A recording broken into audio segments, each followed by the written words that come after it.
All right, we're back at John 5. This is the same right here. This is what I gotta tell you. A lot of us are invalid. No, this is why I said that. Now listen to this. The healing at the pool, right? I'm gonna read verse 5 to 7. Sometime later, Jesus went up to Jerusalem for a feast of Jews.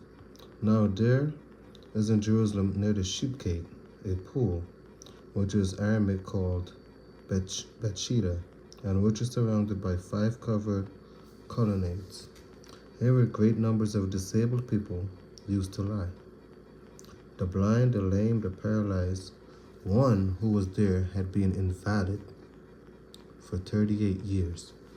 So the only reason I'm saying we're invalid is that we've been sick for 38 years, not being able to take care of ourselves. When Jesus saw him lying there and learned that he had been in this condition for a long time, he asked him, "Do you want to get well?" So, this is pretty much saying that we're not well. We're not walking with Jesus yet, but we think we are. That's why he's asking the question, do you want to get well? So while everybody's there at the pool, sick, blind, and all, ahead of this guy that was just laying there, he the only one end up being healed. That's the part right there that I got out of this. Because in this part it's saying, "Sir," the invalid replied, "I have no one to help me into the pool when the water is stirred. While I was trying to get in, someone else goes down ahead of me." Then Jesus told him, "Get up, pick up your mat and walk." At once the man was cured.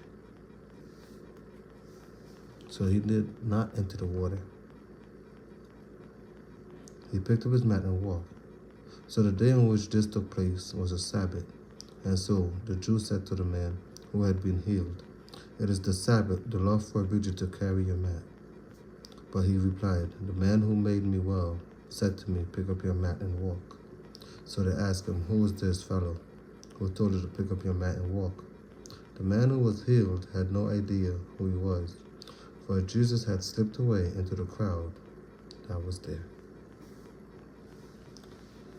Amen. Later Jesus found him at the temple and said to him, "See, you are well again. Stop sinning, or something worse may happen to you."